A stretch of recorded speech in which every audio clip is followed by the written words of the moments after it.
Lord, will you weep with me? I don't need answers, all I need is to know that you care for me. Hear my plea, are you even listening? Lord, I will wrestle with your heart, but I won't let you go.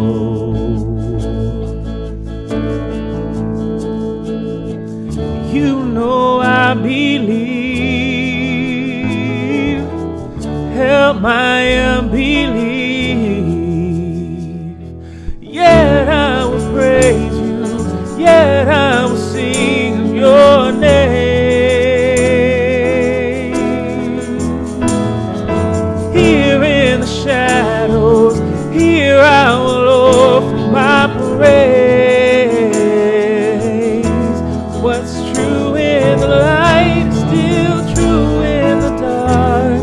You're good and you're kind and you care for this heart. Lord, I believe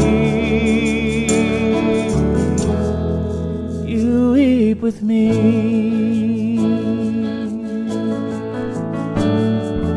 Part the seas, Lord, make a way for me. Here in the midst of my lament, I have faith, yes, I still believe that you love me. Your plans are to prosper me.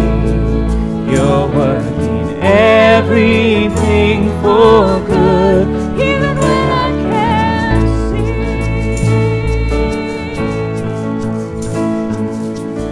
You know I believe, help my unbelief. Yet I will praise you, yet I will sing of your name. Here in the shadows, here I will offer my praise.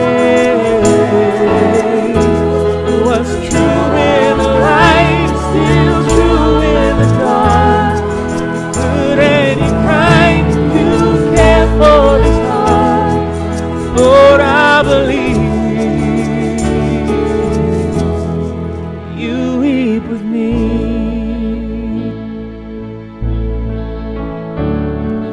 Turn my lament into a love song. From this lament, raise up an anthem. Turn my lament into a love song. From this lament, raise up an anthem.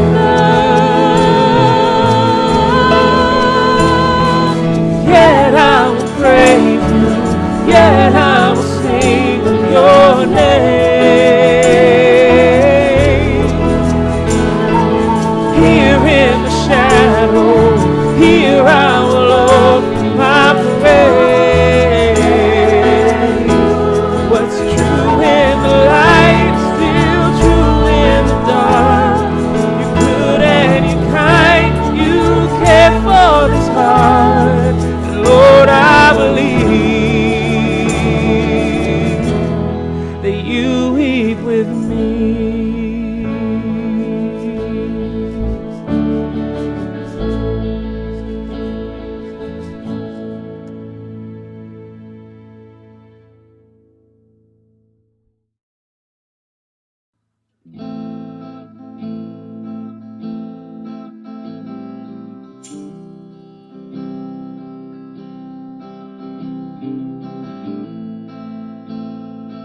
Sometimes at night, when I am afraid, I cover my eyes, cover my shame. So here in the dark, broken apart, come with your light and fill up my heart. Oh, great light of the world, fill up my soul. I'm half of me here, so come make me whole.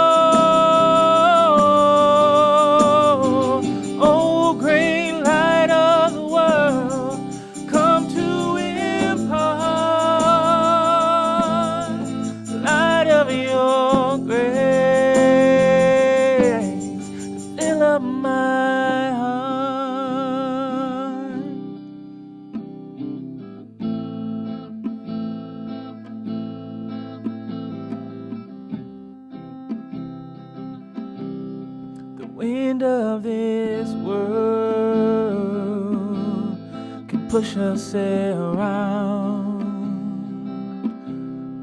folding us up and backing us down. But here in the dark, I'm not alone. Come with your strength and carry me home. Oh, great light of the world, fill up my soul. I'm half of me here, so come make me whole.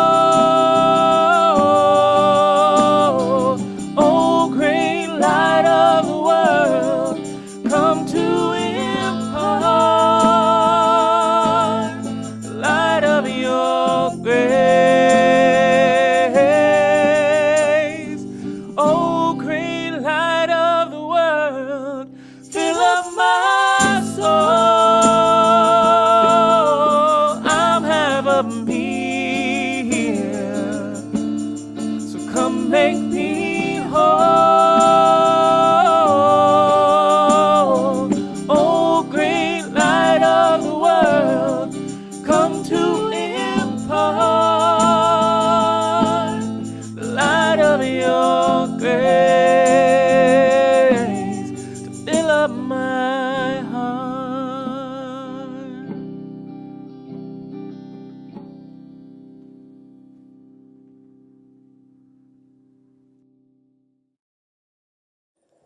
Hi everybody, my name's Sadie, and I'll be doing announcements by this fire. It's really hot, so we better get going. I've got the announcements right here on my phone to make sure I give you all the correct information. First things first, we don't have slides this week because we're trying to figure out a new format that feels comfortable and safe for everybody, which is why this is pre-recorded, and it's nighttime, and I'm by a fire on a Sunday morning. So anyway, we are committed to being together, which is why we're still doing this, and we're so thankful that you're here. First announcement is that if you need support during this time, we've had a really rough week, and I've attended one of the processing meetings, but if you have not been able to go to that, or if you need a little extra support, please email the leadership team, and that's leadership@oaklifechurch.com. That information will also be in the email. The second announcement is that we do have a benevolence fund, so if you are finding that you are in dire straits and need a little bit of extra help, or maybe a lot of bit of extra help during this time of shelter in place and everything that's going to come afterwards, we've got a fund set up that people have donated to and are continuing to donate to, and you can email benevolence@oaklifechurch.com, and that will also be in the email. So if you don't know how to spell benevolence, because who does, it will be right there for you to click the link. Also, if you feel like you are doing okay, or maybe better than okay, and you have some money that you could donate to that to help out our community, you can go to the Oak Life Generosity page, and that would take you, there's a little drop down tab that you can select benevolence for and to give some extra money to help someone in the community anonymously. Next announcement, Justice Team, third Sunday. That was last Sunday. That's when everything went down. Do you know what, though? We're not going to let that stop us from doing good in the world and pursuing justice, which feels even more important right now. And so the announcement was to give money to Hotels Not Graves, which provides emergency housing for homeless folks during shelter in place. And Harold, come here, bud. Out of the way, come on. And we're still going to encourage people to do it, so Google the Kickstarter for that, and you will find it. That will also have a link in the email. And finally, we're going to do some stuff for Couch Convos, where we talk about like good stuff that's happened in all of this craziness. And I was trying to think of some good stuff. This week has been really, really, really crappy. It's been really hard. I've been super unfocused. I'm crying way more than normal. And I was thinking, what good did happen this week? And my one good thing is the nice weather, and I was able to go catch a swarm of bees for my beehive, and that felt nice, and that brought me a little bit of joy in a really hard week. So finally, before Couch Combos, we're gonna do it, people. We're gonna give ourselves the hug. That's really the hug of all mankind. So now's the time to hug yourself, hug your partner, hug your dog. Come on, doggy. Yeah. And hug your hands. Do whatever feels good to you. Get a little dorky during this time. And take a deep breath. So now what we're going to do, Couch Combos is going to happen, even though we can't connect with each other digitally or in person.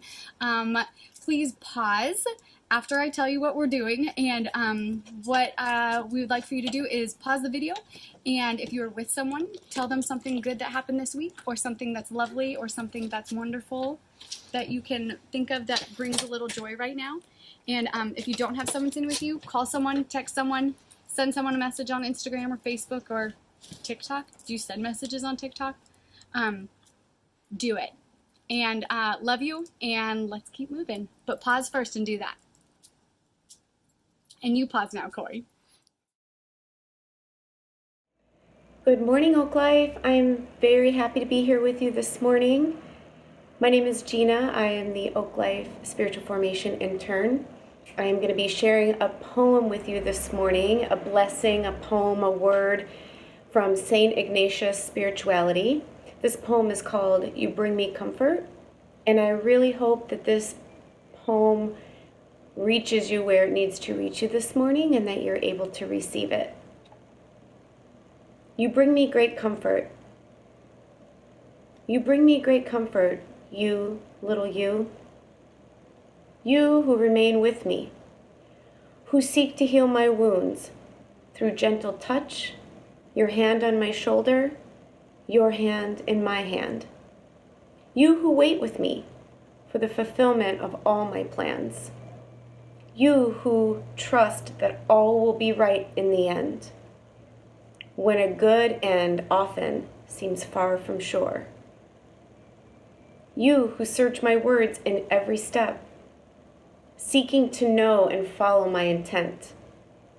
You who bear my crosses over and over, and hear the "He is risen" again and again, and repeat it louder and louder to everyone we meet. By who you are, and hence enkindle hope, a fire that can never be contained. You, heart of my heart, you bring me great comfort. Hey, good morning, Oak Life. Welcome. In whatever space you are watching this, whether you're watching on YouTube or on the Facebook group, just welcome. Greetings and good morning or good afternoon. My name is Chris, and I'll be leading us in a reflection today. And I just have to name that this is a weird talk to give, a hard talk to give, actually. First, because it's Friday, and I can't see you, and my neighbor was playing Bob Marley, and that might turn on, and my kids are just outside, and there's that stuff. But then secondly, because there's a lot going on. There's a lot going on in our world. This global pandemic. I think all of us are in some sense of like a heightened anxiety. But then secondly, because our community is in a time of hurt, a moment of group trauma. And so I know that as we're watching this, there are people all across that spectrum who were in our service last week or who weren't, and everything in between. And I think what's beautiful about church is that we are together with whatever we're bringing, and we're holding one another. And so today's for you, wherever you're at. And no matter where you're at on that journey, it's okay. And so I'd like to start us with a breathing exercise of union. There are 3 breaths we're going to pray and meditate on. A breath of union and awareness with God, with each other, and with our body. And as I set up each breath, would you meditate on the thing I'm prompting? And if you need to pray or reflect or just listen, whichever it is.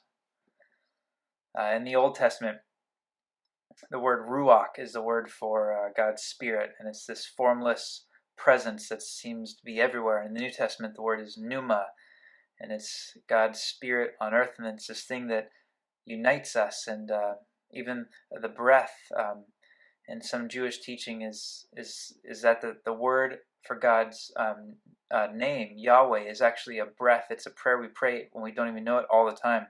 As we breathe in, as we exhale, Yahweh. And so one of the ways we can be together is by acknowledging the Spirit that unites us all, even in our isolation.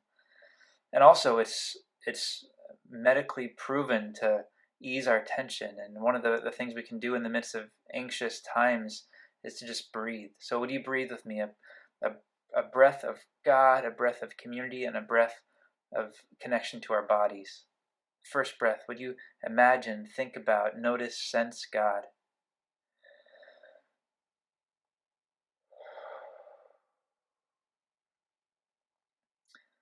For this breath, would you think of our community?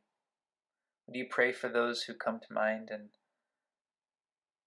and lean into unity? Let's breathe.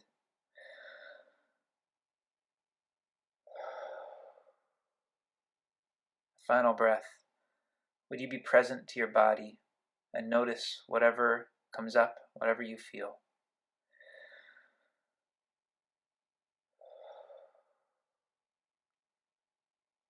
Thank you. Well, today, like I said, is a challenging talk to give. And so the words that spoke to me this week, that felt true for what I'm seeing and experiencing in the world, are the words light and darkness and good and evil. And so that's kind of the backdrop of kind of what I've been meditating on and thinking about. So I'd like to start with a couple quotes. The first is Thomas Aquinas, who says, "God is more powerful than evil." Then Matthew Fox, who says, "It is good to remind ourselves that evil does not have the last word, that goodness is more powerful and more omnipresent than evil. Sometimes it doesn't feel that way. Sometimes it feels like evil takes over and triumphs. But we must remember that evil does not and must not have the last word." And finally, Rabbi Shalomi, she says, "There is more evil than good in the world, but not by much." If you're like me, a lot of times there is this sense that I've got my life kind of together, got my things that I do, and it's kind of normal and it's good. And then what's challenging is when there's a major disruption, whether it's a job loss or a breakup or a piece of health news or a traumatic event. All of those categories that we kind of oriented our life around are tossed up in the air. Our theology, our sense of meaning, and our sense of good and evil, all these things are disrupted. I think we as a church and we as a people in a broader sense in our country and our world are experiencing a moment like that, an unveiling of what life is really about. And we're seeing that maybe there is more darkness than we thought there was. And so given that moment, what do we do? How do we respond? What will hold us amidst the uncertainty? These are the questions I'd like to ask as we reflect this morning. And so there's two passages of Scripture that came to mind as also backdrops for this conversation that play with the themes of good and evil and light and darkness and offer us some truth which I think speaks directly to us in this moment. The first is Ephesians 5, a letter to the church in Ephesus. Paul writes, "For you were once darkness, but now you are light in the Lord. Live as children of light. Have nothing to do with the fruitless deeds of darkness, but rather expose them. It is shameful even to mention what the disobedient do in secret. But everything exposed by light becomes visible, and everything that is illuminated becomes light. That is why it is said, 'Wake up, O sleeper, rise from the dead, and Christ will shine on you.' Be very careful then how you live, not as unwise, but as wise, making the most of every opportunity because the days are evil." Paul says that there is darkness in our world, but we should choose to live as people of light. And we should be cautious, we should be sober, we should be aware of how dark the darkness is so that we can respond in light because the days are evil. I don't know if you've ever felt that more now than ever before. It seems like we can't get a win. It seems like our time is against us. That this time of shelter in place is just this heaviness, this sense of the days are evil. And then John 1, the great declaration for us, I think, forever and especially in this moment.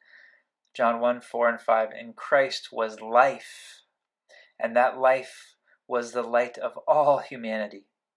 The light shines in the darkness, and the darkness has not overcome it."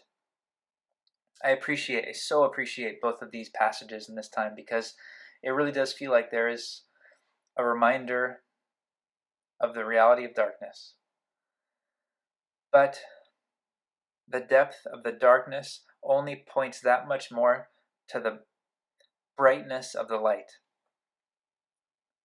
It's as if darkness knocks light to the ground, but darkness doesn't know who it's messing with. It's awoken in us a force more powerful than 1 billion exploding supernovas, and the darkness shudders. Though we were confronted by darkness, I want you to know that darkness is shuddering at the light of God and the love of our community. See, love and light are, I think, some of the best approximations for God.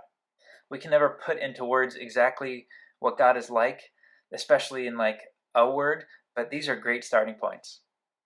I had a friend say that God's voice sounded like a chorus or a choir, not in English, and it's hard to translate into English, but that's how it felt to them. I think as we try to figure out what God is like, as we try to reflect on the nature of God, I think these two metaphors are beautiful. And they're words for us in the midst of the darkness. Who is God and who are we? I think given the events of last week, the events of what's happening in our world, there's a lot to be said. There's a lot of questions to ask. There's a lot of healing that still needs to happen. So today I just have 3 prayers for our community. Here are my prayers. And I hope these are meaningful to you no matter where you're at. First, my prayer is that God's love and God's light would hold us. In this moment and forever, but especially in this moment, I pray that God's love and light would hold us. What do I mean by hold us? I mean that in a time of societal and congregational disruption, that we would have the strength, the courage to surrender to God's love, to just let go.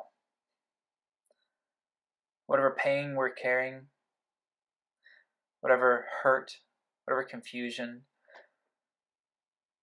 that we would be able to fall into the embrace of God. And maybe that embrace comes in community. Maybe that comes in your own spirit, knowing that God's arms are around you. For many of us, this is hard. What we're used to, what we're familiar with, what we're given in our world, is that things like shame or secrecy or isolation or guilt or pain, those are the things that hold us. They define us. They tell us how to be. I believe, actually, that underneath everything, God's light and God's love is holding us. And so instead of the shame holding us, instead of this time of isolation holding us, I pray that we would just be able to let go, to fall back into God's arms, that we would allow our community in its pain to be held by God.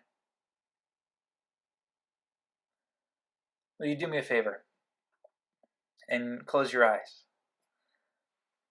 and think of someone hurting, maybe in our church or in our world? If you could reach out to them and love them in some way, this person that's come to mind, what would you offer them?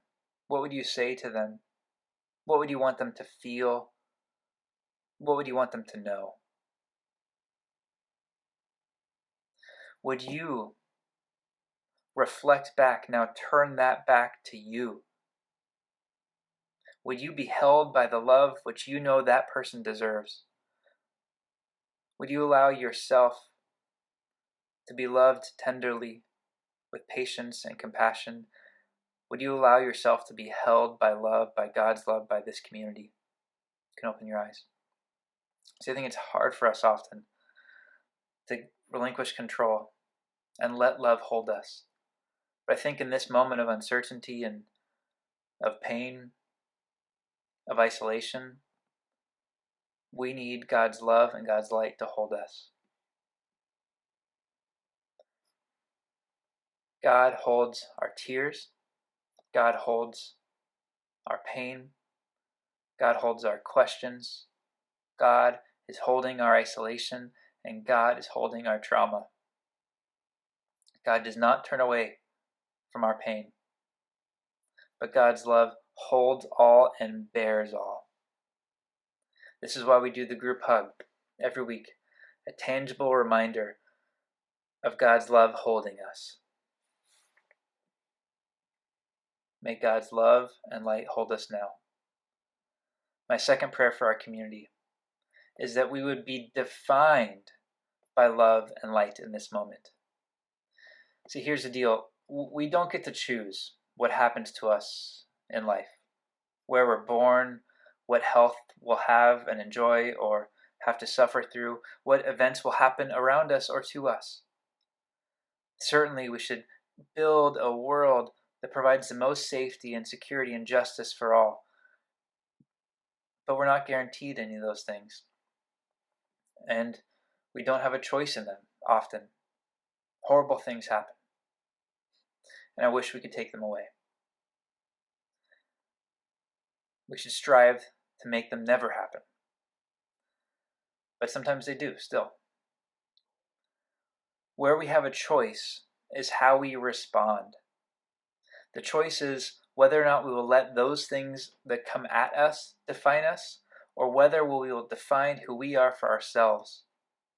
I'm reminded of all the communities over the course of history who have been marginalized and subjected, even oppressed or enslaved, who have been given names and titles that are derogatory words, racist words, oppressive words, and how those words that are meant for hate and darkness and evil are often reclaimed by those communities, reclaimed as a word of communal shared pain, as a way of communal shared experience, as a word of solidarity, as a word of pride and joy for the uniqueness that they are. And those words that were meant for evil end up becoming words that define them for good. Even Christians. This is the story of Christianity amongst many other groups that have at different points been marginalized. I think this is an invitation for us that there is darkness we were confronted by, violated by darkness. Will we let that define us, or will we let our light and our love and our response to it define us? There's some choice here for us. Paul talks about, when he talks about love, he uses language like putting it on like clothes, implying it's a choice that we have every day, just like you put on an outfit. In the same way, we can surrender to the days, the evilness of the days, and just let it be, or we can choose to respond with light and love every day. What will define us? My prayer is that we will not be defined by darkness and evil, but that we would be a community defined by our response to it, a response of love and light. I want to pause here because I want to be careful. I'm not suggesting a go get 'em message, like this really awful thing happened, so let's go get 'em, troops. I'm not saying that. What I'm saying is maybe the most subversive thing for us to do is to love ourselves in our pain in this moment, just to acknowledge our pain or just to be. We don't have to do anything. The choice is how we will view it and how we will be defined. Will we be defined by the stuff that happens out here, or will we be defined by love and light? And I know that just by logging on this morning, you are taking an action of love and light.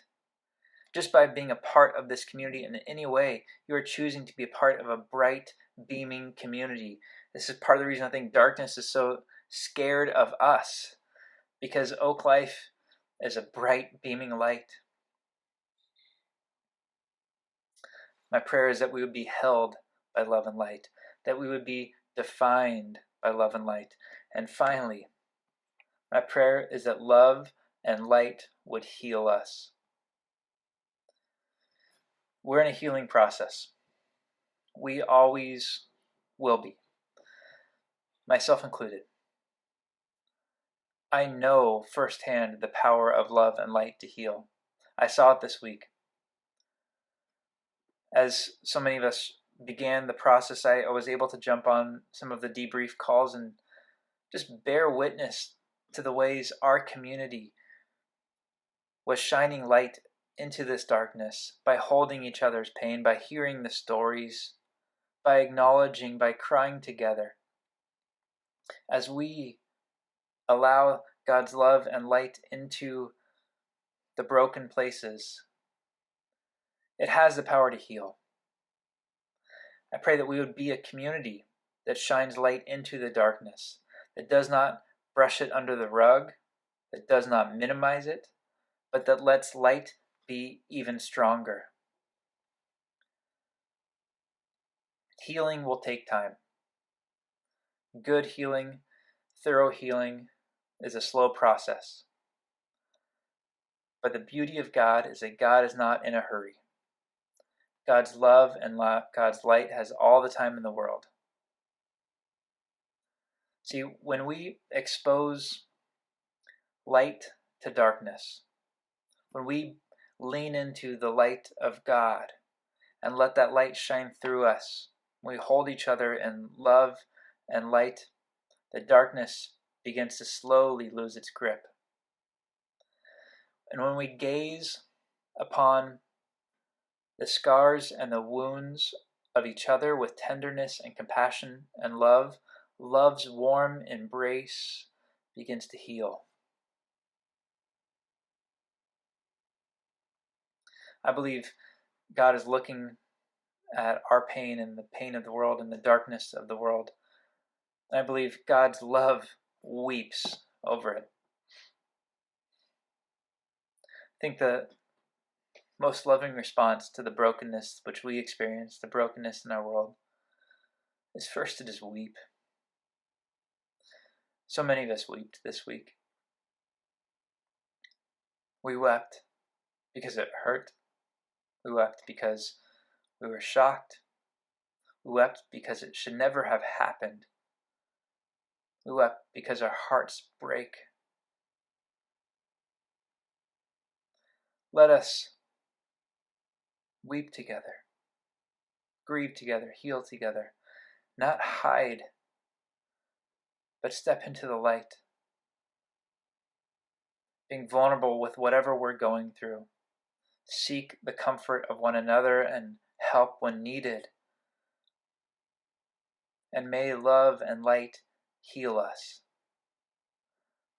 Whatever pain you are experiencing, I want you to know that to God, your pain is sacred. God does not look away. It is not shameful. It is not your fault. It is not something you should carry guilt over. Something that happened. It should not have. And God holds it as sacred. God wants to heal. It's a process. It's a journey. But it transforms us in the long run. Whatever pain you're carrying, whatever pain our world is carrying, I believe God is weeping over it, and God's light is shining into it, and God's love is slowly transforming it. So, Oak Life, may we be held together. May we be held by and large by love and light. In this moment, may we not be defined by darkness or evil, but may we be defined by love and light, and may we be healed by love and light. Yes, darkness is real, but God's love and God's light is more powerful and more bright than any darkness. And the darkness is shuddering at our response and the love and the light of our community. And I've got so much more to say and to think about, to grieve with us all together. I'll say this, a few last remarks.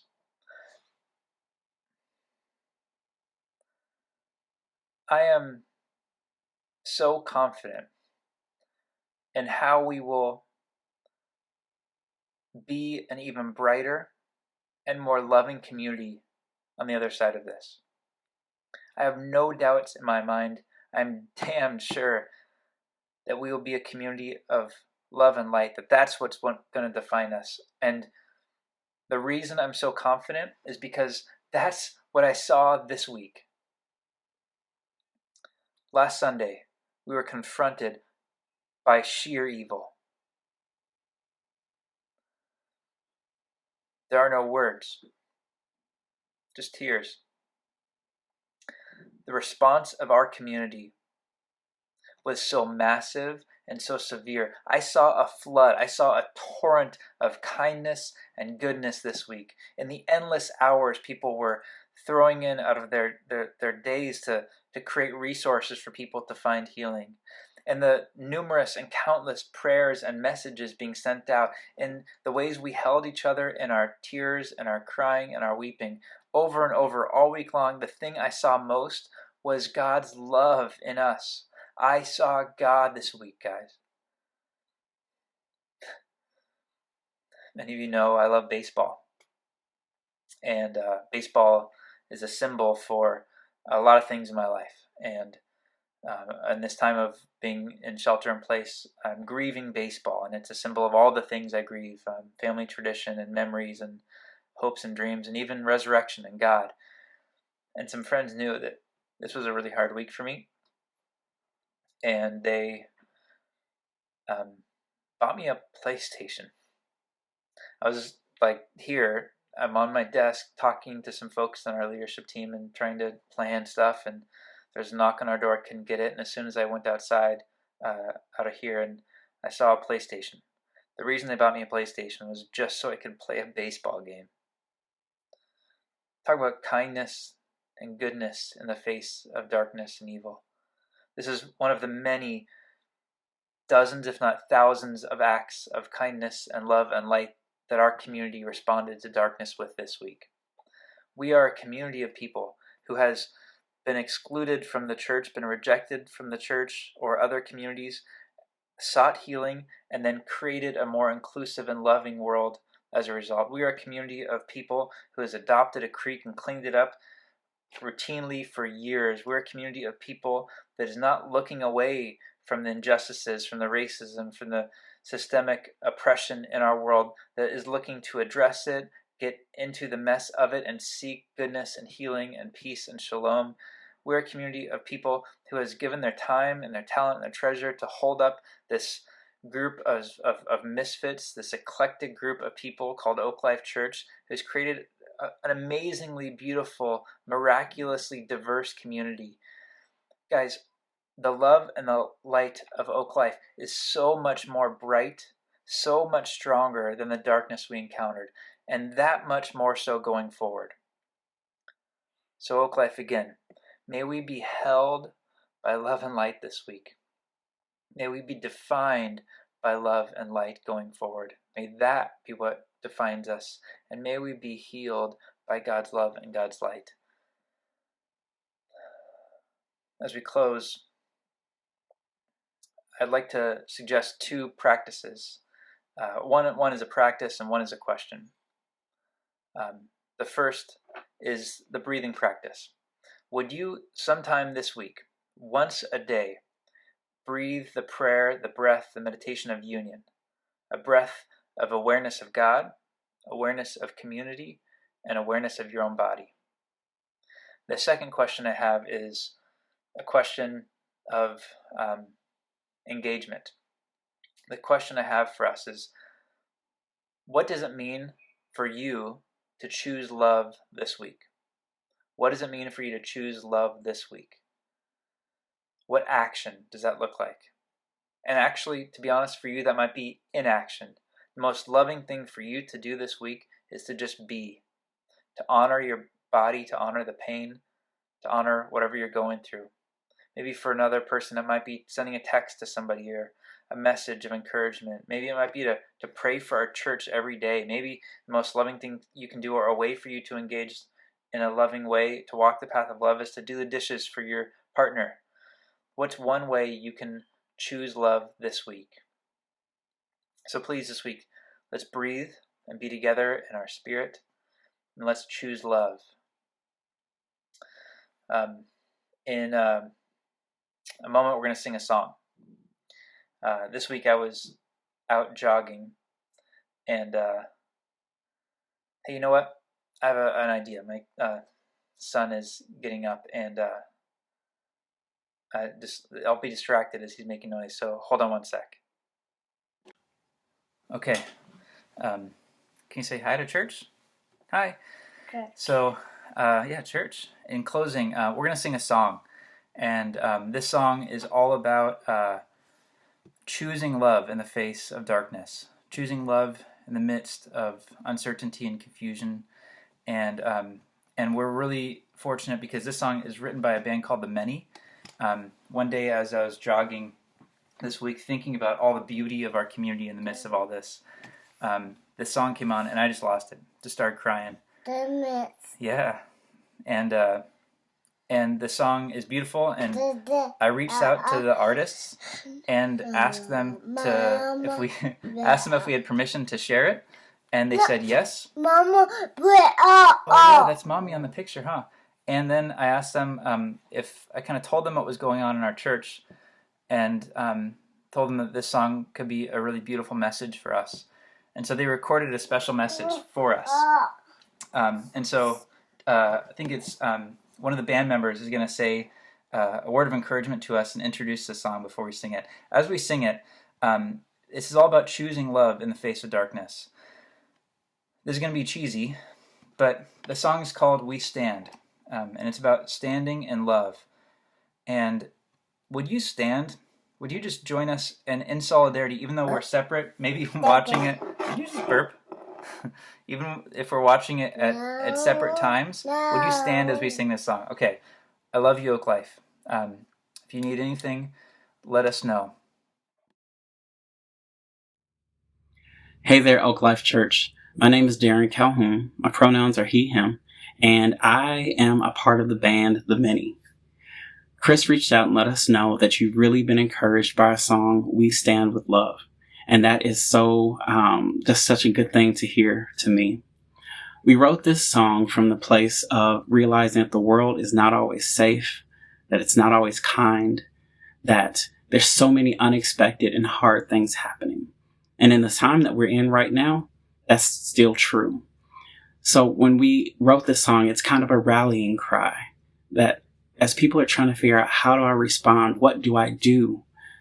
I think the simplest answer to that is stand with love. In my own life, I've been through lots of church hurt. I've been through lots of other kinds of hurt. But the thing that has helped me to persevere and to be resilient is love. Loving relationships that come from other people, and definitely the way God loves me no matter what.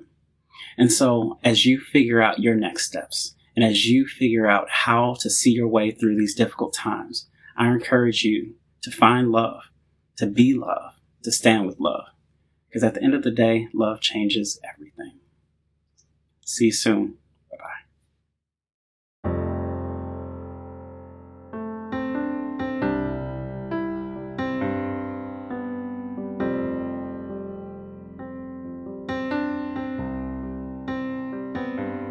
We've all been hurt, and yes, we feel confused.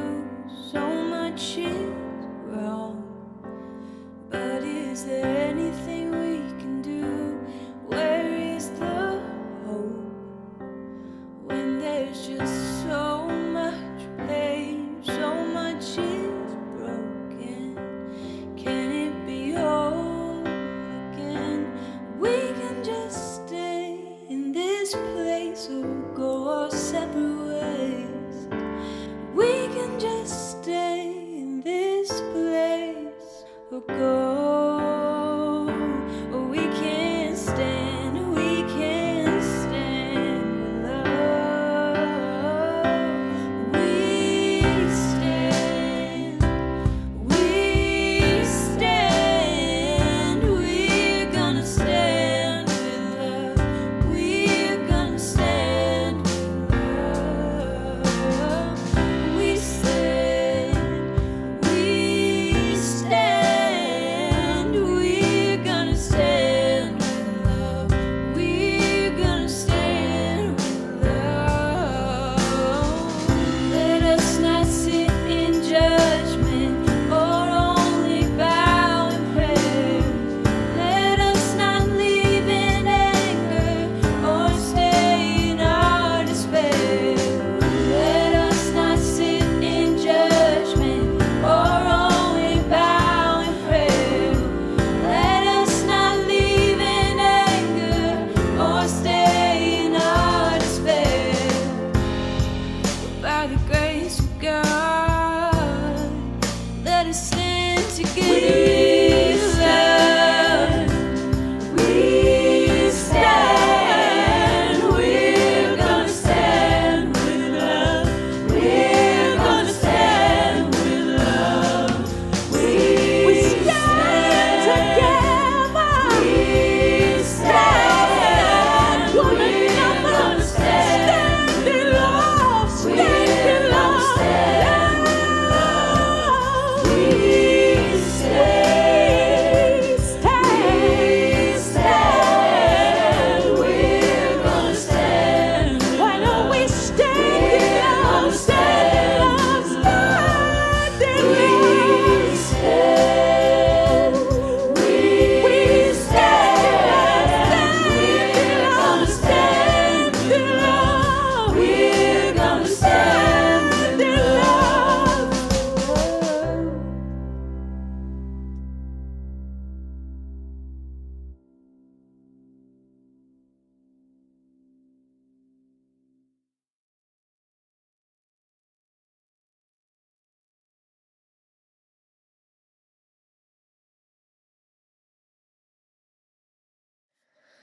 Okay, as we close our online service for this week, as we seek to be together, as we seek to heal, as we seek to love, I'd like to read the benediction that we've been reading throughout this time of shelter in place. It's inspired by Romans 8. Oak Life, who can separate us from the love of God? Can troubles or hardships or persecution or hunger or poverty or danger or death or pandemics? The answer is nothing. Absolutely nothing. No matter what comes our way, we have overwhelming victory through God who loved us and gave God's self up for us. So, Oak Life, may you go into the coming week with hope and joy, confident in the knowledge that God's love goes with you. God, be with us now as we go forth to love and serve the world, whether in person or from a distance.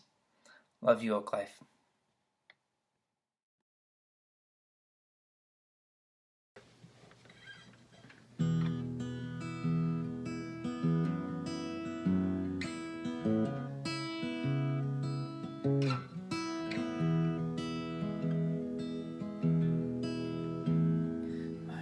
Is built on nothing less than Jesus' blood and righteousness. I dare not trust the sweetest frame, but wholly lean on Jesus' name. On Christ the solid rock I stand. All other ground is sinking sand. All other ground is sinking sand. When darkness tries to hide his face, I rest on his unchanging grace. And every high and stormy gale, my anchor holds within the veil. On Christ the